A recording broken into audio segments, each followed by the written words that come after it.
बिस्मिल्लाहिर्रहमानिर्रहीम। अस्सलाम वालेकुम नाज़रीन, मैं हूं फयाज महमूद और आप देख रहे हैं फयाज महमूद यूट्यूब चैनल। नाज़रीन, आज बात करेंगे ज़हरा काज़मी केस की, जिसमें कुछ नई चीज़ें सामने आई हैं और वो डेवलपमेंट्स ऐसी हैं कि जो मुझे लाज़मी तौर पे आपके साथ शेयर करना थी। और इसी हवाले से हम बात करेंगे। आज हमारे साथ मौजूद हैं शाहिद हुसैन साहब, जो हमारे साथ इस केस में बात करेंगे।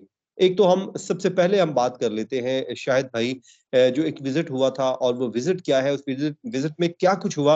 पहले हम उस पे बात करेंगे, फिर हम जो दूसरे इसी केस के मुतालिक रेलेवेंट जो चीज़ें हैं आपके पास मौजूद हैं, उस पे भी हम बाद में बात करेंगे। बड़ा इख्तिसार के साथ आप मुझे बता दीजिए कि ज़हरा काज़मी को विज़िट करना होता है हर वीक के वीक चाइल्ड प्रोटेक्शन यूनिट की तरफ से।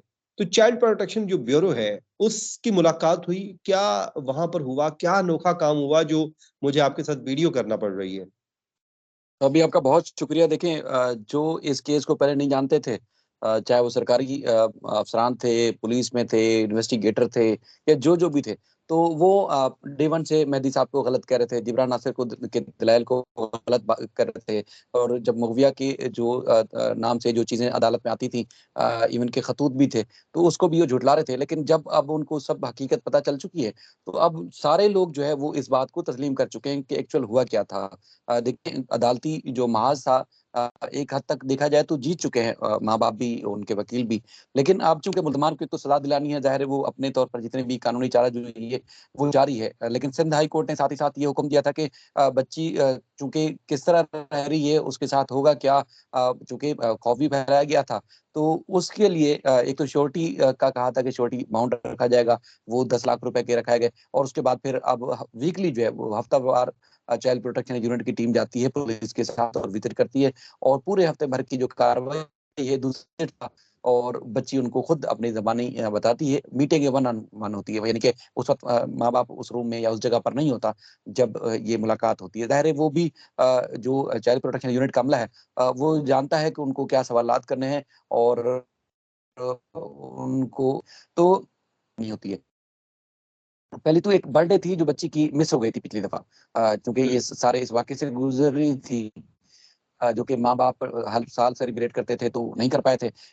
ये एक यूनिक तरीके से सेलिब्रेट किया गया है इस बार, सीवीयू के ऊपर एक, बल्कि हमारा एक साहिल है मनोड़ा बीच के नाम से, केमाड़ी हुँ, से हुँ। थोड़ा-सा आगे जाते हैं।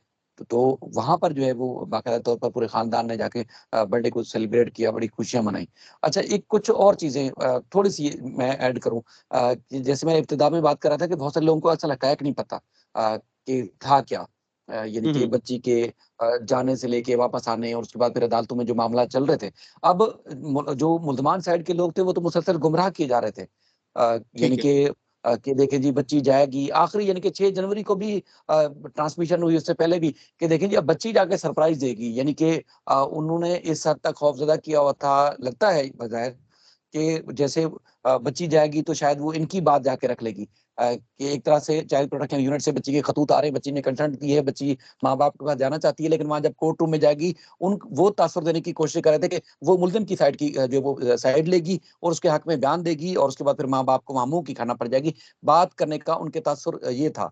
लेकिन असल हकीकत जो है, अब वो बच्ची जब लोगों को बताती है कि किस तरह दबाव डाला गया, किस तरह जो है खौफ़ज़दा किया गया, किस तरह पट्टियाँ पढ़ाई गई। अब बहुत सारे लोग जो करीब रहे हैं, यानी कि चाइल्ड प्रोटेक्शन यूनिट का अमला हो, पुलिस हो, या और भी बहुत सारी चीज़ें, लोग हैं जो बच्ची के करीब आते हैं। तो उन्होंने जब बताया, हकीकत बच्ची ने उनको बताई, तो वो खुद हैरान रह गए।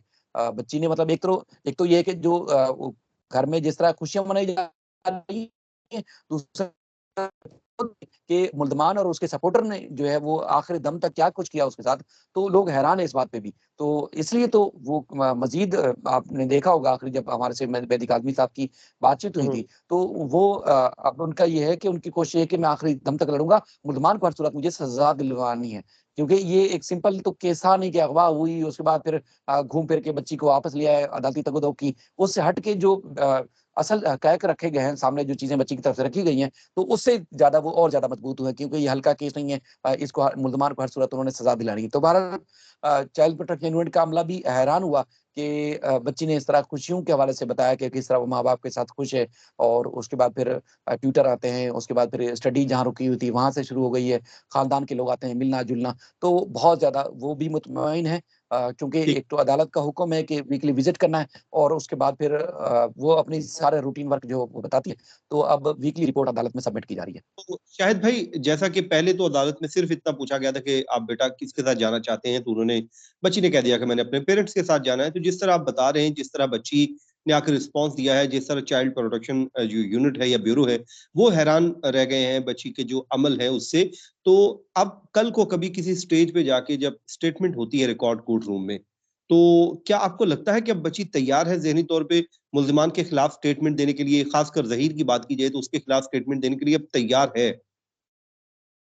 बिल्कुल 100% वो तैयार है 100% क्योंकि ये जो सीन था लोग तवक्कुफ कर रहे थे कि मीडिया अपीयरेंस होगी, प्रेस कॉन्फ्रेंस होगी और सारी चीज़ें सामने रखेगी उनके वकील या वालिदैन जो है वो साथ होंगे।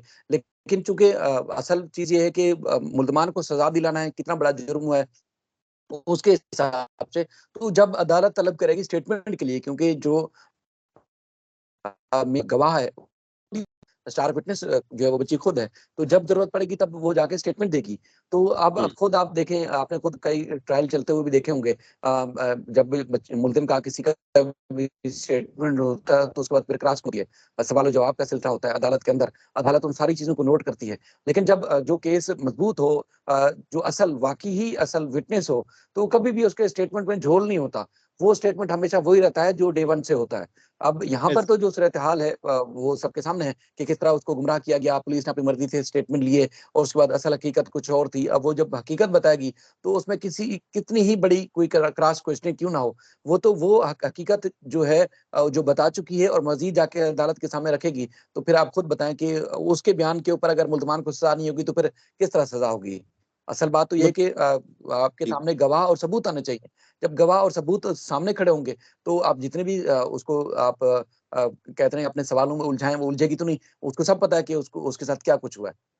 बिल्कुल। तो शायद भाई मैं आप ये समझता हूँ कि ये जो आप इस प्लेटफ़ॉर्म से ये धमाका खेज़ खबर दे रहे हैं कि बच्ची जो है ज़हनी तौर पे तैयार हो चुकी है और वो जिस स्टेज पे भी ज़रूरत पड़ी स्टेटमेंट भी देगी और वो अपना मामला जो है मुकदमा पूरे का पूरा अदालत के सामने भी रखेगी। देखिए, वो आपने एक याद होगा 6 जनवरी का जो वाक़या था, जब कोर्ट हुँ, रूम से बाहर जा रही थी, तो सवाल मैंने किया कि अपने माँ-बाप के साथ हैं, तो क्या जवाब था कि तो क्या लगता है? तो हुँ, कहने का मकसद ये है कि इतने अरसे से जो लोग गुमराह कर रहे थे, लोगों को जो है वो पट्टियाँ पढ़ा रहे थे और हम बता रहे थे कि असल हकीकत ये है। तो उसने उन सब का मुँह तोड़ जवाब दिया कि देखिए जी, मैं माँ-बाप के साथ हूँ, मेरे साथ तो पहले धोखा हुआ है।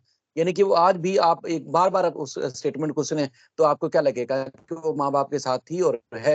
लेकिन उसके साथ जो उसको कहते हैं ना कि गुमराह करके, बहला-फुसला के ले जाया गया, उसके बाद फिर मर्ज़ी के स्टेटमेंट दिलाए गए, तो अब तो मुकम्मल तौर पर तैयार है कि उसके साथ हुआ क्या है। शायद यानी कि एक भाई वो न्यूट्रल फैसला आना था जज की तब्दीली वाला, वो फैसला कहाँ तक पहुँचा? क्या हुआ उसमें? कब तक सर मतलब क्या फैसला आया? देखिए, आपको पता है कि ये हमारे वहाँ रिवाज बन चुका है फैसले महफ़ूज़ करने का। वरना आपने दलाइल सुने डू एंड डाई वाला मामला होता है कि येस और नो करें। लेकिन यहाँ हमारे जज साहब जो वो 5-10 मिनट फ़ाइल पढ़ के हालाँकि आर्गुमेंट हो चुके हैं, उस वक़्त आपका माइंड बन चुका है, हाथ क्या था आप फैसला कर लें। ये तो हमारे अब लोअर जुडिशरी में भी इसी तरह ऊपर सुप्रीम कोर्ट तक ये आदत बन चुकी है जजेस की, मुअज़्ज़ज़ जजेस साहिबान की कि वो फैसला केस सुनने के बाद फैसला महफ़ूज़ कर लेते हैं। आपने सुन लिया उसी टाइम आप फैसला कर दें। बहरहाल एग्ज़ैक्ट उन्होंने जो है वो कहा था कि 21 को सुनाएँगे 21 जनवरी को लेकिन पूरा दिन इंतज़ार करने के बावजूद वो फैसला नहीं सुनाया गया। अब मुमकिन तौर पर बताया गया है कि कल जो है वो ये फैसला सुनाया जाएगा। अब उन्होंने किन के दलाइल से इत्तेफ़ाक किया है तो अदालत ही बेहतर बता सकती है। लेकिन ये केस जो मेन ट्रायल था वो रुक चुका है।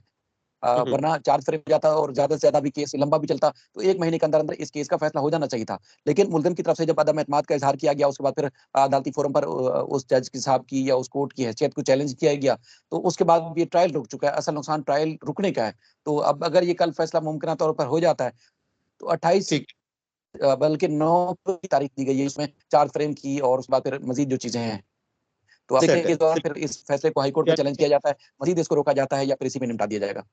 चलिए ज़बरदस्त हो गया और ये आप कह सकते हैं कि जो फ़ैसला है उसमें चंद घंटे ही बाकी हैं और अगले चंद घंटे इस केस को लेकर बहुत अहम हैं क्योंकि इस फ़ैसले की बुनियाद पर ही इस केस का जो मुस्तकबिल है उसने आगे चलकर तय होना है।